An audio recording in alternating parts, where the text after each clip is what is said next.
नमस्ते दर्शकबिन, पवित्र गार्डन से फेरि स्वागत छ हजुरलाई। कि आज म मेरो साथीहरुकै कमेन्टको थ्रुबाट मैले रिक्वेस्टेड भिडियो हुनको कारणले रिक्वेस्ट गर्नु भएको कारणले मैले आज यो एरिका पामको बारेमा जानकारी दिनेछु है त साथीहरु। फर्स्ट देखि अन्तिमसम्म हेरिदिनुहोस्। हजुरलाई मार्केटबाट ल्याउँदाखेरि यो पनि एरिका पाम हो। यो साइजको चाहियो कि हजुरलाई यो साइजको चाहियो, हजुरमाथि डिपेन्ड गर्छ। र पनि मैले चाहिँ अब यस्तो सानो यो बिरुवा ल्याउनु भन्दा त कहिले यो साइजको हुने हैन त। मैले यो लिएको एक हप्ता भयो भनौं न, एक हप्ता भइसक्यो यो एरिका पाम लिएको। अनि यसको बारेमा सबै जानकारी दिनेछु। सोइल मिक्स माटोहरु कसरी बनाउने हो, अरु यसलाई कस्तो लोकेसनमा राख्ने सबै म देखाउने छु। हेर्दिनुहोस् ल साथीहरु।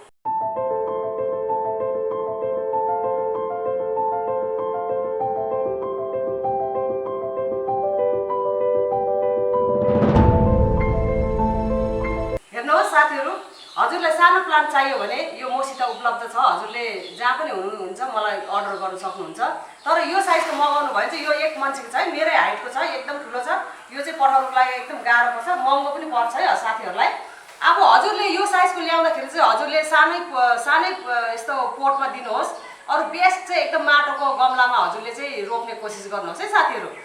अनि अब म चाहिँ यो 12 इन्चको गमलामा रोप्ने छु, किनभने यत्रो ठुलो यो हाइटलाई त यो 12 इन्चको चाहिन्छ।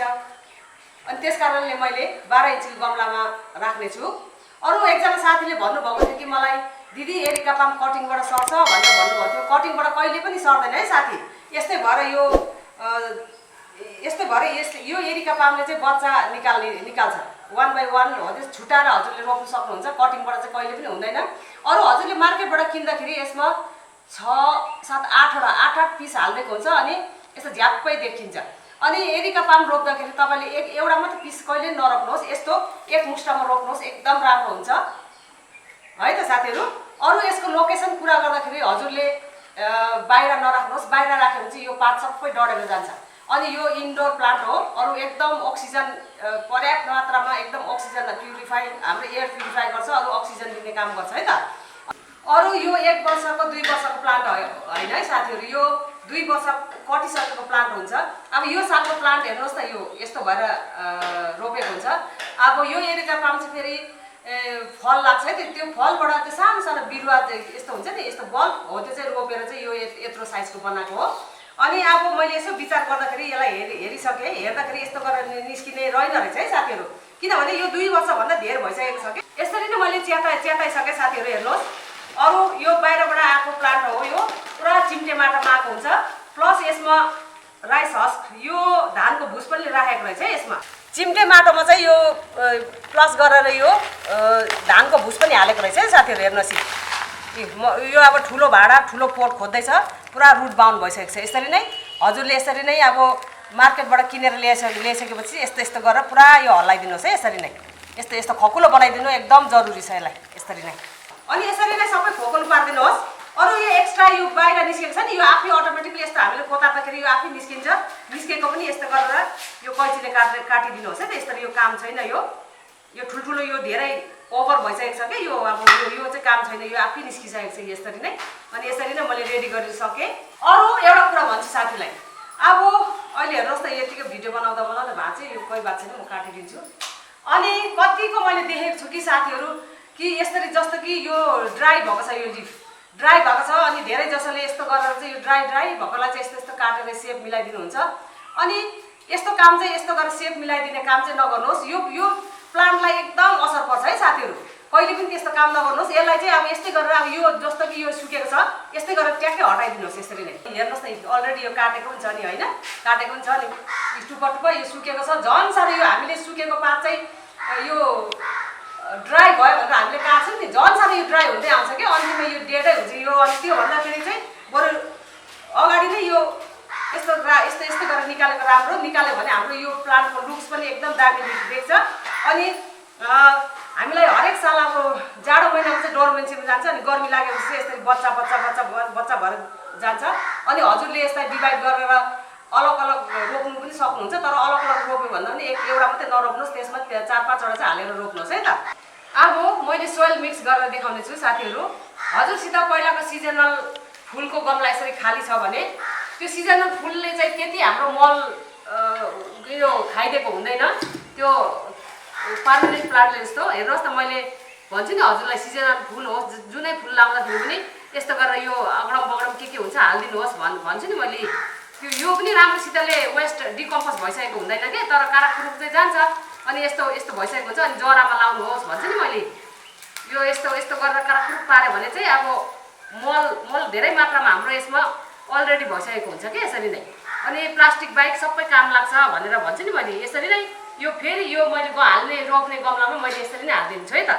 तर यसमा मैले सोइल मिक्सहरू सोइलमा चाहिँ मलहरू केही पनि मिक्स गरेको छुइनँ। अनि यसमा मेरो यो माटो र बलुवा अलरेडी छ। हेर्नुहोस् अलिअलि टल्की पनि राखेको छ देख्नुभएको छ होला। माटो र बलुवा अलरेडी छ है त मसित। मैले यसमा सबै यो जराजुरीहरू सिजनल फुलको सबै निकालिसकेँ साथी मैले। अरू अघि हजुरले देख्नुभएको छ यसमा धानको भुस मिसाएको थियो होइन। धानको भुसको बदली मैले कोकोपिट हाल्दैछु। कोकोपिट हालेको मतलब किनभने अब धेरै जस्तो हाम्रो व्यक्तिहरू आफ्नो जागिर गर्ने हुन्छ, ड्युटी गर्ने हुन्छ, काममा जाने हुन्छ, उहाँहरूलाई अब बाइचान्स पानी हाल्नु पाएन भने पनि ड्राई भयो भने मर्दैन कि कोकोपिट हाल्दा नै त धानको भुस हाल्दा दुईटामा एउटा जुनै पनि हाल्नुहोस् हजुरले। अरू यो मैले काटेको छु नि हजुरले धेरै रुट बाउन्ड भयो भने काट्नुहोस्, भएन भने नकाट्नुहोस्। कतिजना साथीले त भन्नुहुन्छ कि मेरो रिपोर्टिङ गरेर प्लान्ट मर्यो भनेर भन्नुहुन्छ। हजुरले यो फन्जिसाइड चाहिँ हर गार्डनरलाई भन्छु कि मैले फन्जिसाइड चाहिँ एकदम अनिवार्य राख्नुहोस्, नै त भने बेसार राख्नुहोस् हजुरले। अनि यो भयो है त मैले। अब यो भनौँ न अब कुरा गर्दा गर्दै यो पनि मिक्सअप गरिदिइहालौँ। यो फन्जिसाइडै मैले राख्नु चाहेँ। फन्जिसाइड मैले एउटा गमलाको लागि मैले यति नै मैले राखेँ। फन्जिसाइड राख्यो भने चाहिँ हामीले हाम्रो कुन्दैन कि जराहरू कुन्दैन अनि हेल्दी भएर आउँछ। 100% मर्दैन कि साथीहरू। कत्रो साइजको राख्नुहुन्छ हजुरले? योभन्दा सानो राख्नुहुन्छ कि योभन्दा 10 इन्चीको पोटमा राख्नुहुन्छ कि यो साइजको राख्नुहुन्छ कि आफूले अन्दाज लाएर चाहिँ राख्नुहोस् है त। अनि अलिकति धेरै माटो अनि माटोभन्दा अलिकति थोरै बालुवा अनि कोकोपिट अरू यो गडौलाको मल भयो भने हुन्छ हजुरलाई। अनि गाईको मल पुरानो भयो भने हुन्छ है, पुरानो लाउनुहोस् है त, नै त भने खोमले किरा लाग्छ। अनि गाईको मल अरू यो एरिका पामले चाहिँ फेरि धेर मल खाँदैन। हामीले एकखेप चाहिँ अब मल दियो भने पछि लिक्विड मलहरू हामीले एक महिनामा एकखेप दिँदाखेरि पनि हुन्छ है त साथीहरू। अनि लिक्विड मल चाहिँ दिने काम गर्नुहोस् धेरै, किनभने एकदम इजी छ यो प्लान्टलाई मल दिएर त्यो फुलले फुल जस्तो एकदम केयर गर्नु पर्दैन अनि हाम्रो एकदम राम्रो फस्टाएर आउँछ। मैले यो बर्मी कम्पोस्ट हालेँ अनि हामीले अब मैले अघि देखाइहालेँ कि यसमा जरा धेरै लाग्छ। यो जरा राम्रो भयो भने त हाम्रो यो ग्रिन भएर हेल्दी भएर आउँछ। त यसको लागि हजुरले अन्डाको खोस्टा पिनेर लाउँदा नि हुन्छ। छैन भने अन्डाको खोस्टा छैन भने कसैले त अन्डा खानुहुन्न नि त होइन। त्यस कारणले यो चाहिँ बोनमिल लाउँदा पनि हुन्छ। बोनमिल चाहिँ हामीले फेरि थप्नु पर्दैन है त। यो बोनमिल चाहिँ सालमा एकखेप हामीले यो रिपोर्टिङ गर्दाखेरि लगाएपछि बस भयो, स्टप गरिदिनुहोस्। हामीले घरिघरि बोनमिल लाउनु पर्दैन। अरू यो निम खली चाहिँ एकदम आवश्यक एकदम जरुरी छ है त साथी। निम खली चाहिँ यसरी लाउनुहोस्। निम खली लगायो भने चाहिँ यो हाम्रो लिफ हुन्छ नि पातहरूलाई एकदम साइनिङ गर्छ, अरू किराहरू लाग्दैन, कमिलाहरू लाग्दैन। अनि यो निम खली केले बनाएको भनेर मलाई कमेन्ट आएको छ, कहाँबाट के भयो भनेर मैले पहिला पनि भिडियो हालिसकेको छु। फेरि पनि म एक दिन मौका निकालेर समय निकालेर म फेरि भिडियो बनाउँछु केबाट बनेको कसरी बनेको भनेर है त साथी। अनि यति भएपछि मैले यो सबै मिसाएर मैले यसरी मिक्सअप गर्दै हेर्नुहोस् कस्तो लयालो हुन्छ। यो बलुवा र यो कोकोपिट लगायो भने चाहिँ एकदम माटो भुरभुरे हुन्छ, हल्का हलुङ्गा हुन्छ, एकदम चिम्टे माटोमा जस्तो त्यो दह्रो भएर जर्खरेर बस्दैन। अनि बलुवाले चाहिँ हामीलाई यो पोटमा वेल ड्रेन हुनुको लागि एकदम पानी अब जति यो प्लान्टले लिन्छ लिएर चाहिँ बाहिर फाल्ने काम गर्छ है त कोकोपिट यो बालुवाले चाहिँ है साथी।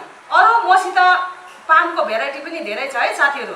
अब एक दिन म देखाउने छु मसित अब पवित्र गार्डन दिदीकोमा कतिवटा भेराइटीको पाम रहेछ भनेर म एक दिन देखाउने छु।